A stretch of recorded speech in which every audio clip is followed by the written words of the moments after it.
Olá, pessoal! Meu nome é Agnes Pastori e hoje nós vamos falar sobre as propriedades operatórias logarítmicas.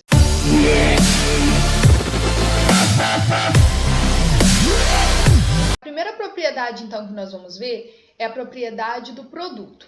Então, todas as vezes que eu tiver um logaritmo do produto, como no exemplo aí, por exemplo, log de A vezes B na base C, ela se transforma numa soma. Então, portanto, fica log de A na base C mais log de B na base C. Então, a partir de agora, eu sei que todo produto vira soma.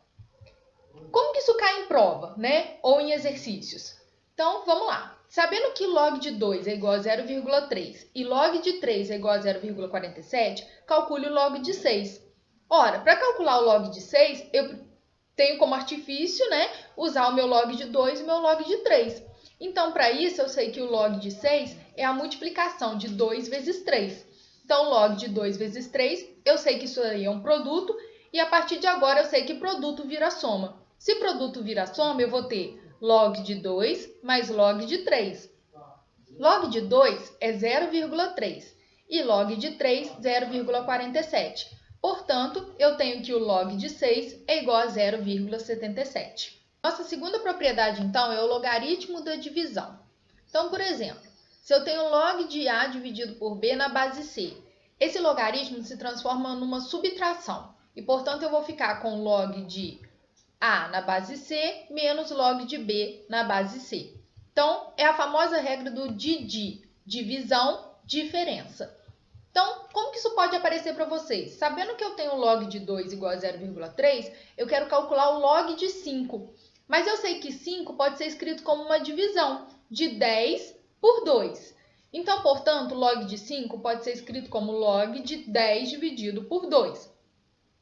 10 dividido por 2 dentro do meu logaritmo se transforma numa subtração. E, portanto, eu tenho log de 10 menos o log de 2. Por que eu usei o log de 10? Recordando, eu tenho que log de A na base A é igual a 1. Ou seja, quando eu tenho o meu log na sua própria base, no valor da sua própria base, eu tenho isso como gerando valor 1. Então, portanto, eu sei que log de 10 na base 10 é 1. Apesar do exercício não trazer para mim que log de 10 na base 10 é 1, isso é um conceito que vocês precisam saber de antemão. Então, portanto, 1 menos 0,3 é igual a 0,7. Nossa terceira propriedade é a propriedade da potenciação. A propriedade da potenciação é a propriedade que chama propriedade do peteleco. Eu vou pegar o meu expoente e vou dar um peteleco nele e ele vai para frente. Ou seja, vai ficar n vezes log de A na base C. Então, lembre sempre, se eu tenho uma potenciação, eu tenho a regra do peteleco. Mas como que isso vai cair na prova, né? Cai assim, eu já vou olhar lá e vai estar o exercício desse formato? Geralmente não. Observa como pode aparecer para vocês. Log de 8 na base 2. Ora, isso daí nada tem a ver com regra do peteleco, eu não tenho uma potenciação. Mas observe o seguinte, 8 é um número que eu posso decompor em fatores primos. E ao fazer essa decomposição, eu vou achar que 8 é o mesmo que 2 ao cubo. Portanto, eu tenho log de 2 elevado ao cubo na base 2. Isso, para mim, gera um resultado harmônico, porque eu tenho base, né? E eu tenho log na própria base. Então, portanto, eu tenho 2 ao cubo ali, eu uso a regra do peteleco, jogo esse 3 para frente, multiplicando o meu logaritmo. Mas nós já vimos anteriormente que log de 2 na base 2 é 1. Então, portanto, 3 vezes 1, 3.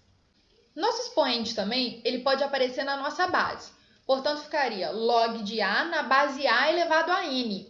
E como que eu faço para resolver isso? Ora, se quando ele está no próprio logaritmando, ele pula para frente, agora ele vai cair. E, portanto, vai ficar 1 sobre n vezes log de A na base A.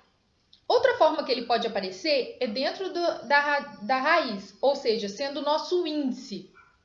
Se ele for o índice, mais uma vez ele vai cair. E, portanto, vai ficar log de A na base C dividido pelo N. Ou ainda eu posso escrever, né? Log de A na base C vezes 1 sobre N. Então, índice cai. Como que eu posso fazer então? Por exemplo, log de 2 na base 8. Log de 2 na base 8, nós já vimos que o 8 pode ser escrito como 2 ao cubo. E, portanto, eu tenho log de 2 na base 2 ao cubo. Eu já vi que índice cai. Ou expoente na minha base também cai. E, portanto, eu vou ter 1/3 vezes log de 2 na base 2. Mas log de 2 na base 2, nós já vimos que é 1. E, portanto, 1/3 vezes 1 é igual a 1/3. Vamos falar sobre mudança de base.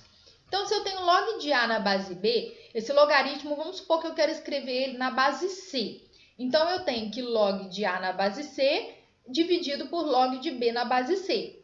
Mas por que eu utilizo essa mudança de base? Porque, às vezes, o meu exercício, ele me pede o valor de um logaritmo que eu desconheço, mas ele me dá alguns valores em outras bases. Por exemplo, sabendo que log de 2 é igual a 0,3 e log de 11 é igual a 1,04, observe que esses logaritmos estão na base 10. Ele quer calcular o log de 11 na base 2. Então, eu vou transformar esse logaritmo para a base 10. Então, eu vou ficar com log de 11 na base 10 dividido por log de 2 na base 10. Toda divisão, a gente sabe que ela se transforma numa subtração. E, portanto, eu vou ter log de 11 na base 10 menos o log de 2 na base 10. Log de 11 na base 10, como o enunciado mesmo nos diz, é 1,04. E o log de 2 na base 10, 0,3. Então, portanto, 1,04 menos 0,3 é igual a 0,74. Ou seja, o log de 11 na base 2 é igual a 0,74. Agora, então, se liga nessa dica.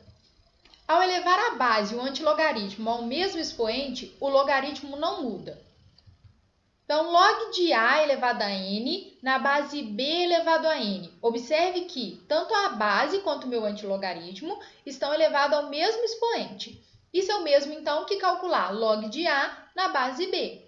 Um exemplo seria log de 2 elevado a 10 na base 2 elevado a 10. Tanto a minha base quanto o meu antilogaritmo estão elevados a 10. Portanto, eu posso ficar com log de 2 na base 2, que nós já sabemos que é 1. Bom, pessoal, nossa aula termina por aqui. Eu espero que vocês tenham entendido as propriedades, né, operatórias que a gente usa para calcular os logaritmos. Não esquece de se inscrever no canal e deixe o seu like, porque é muito importante para o crescimento do canal. Até breve!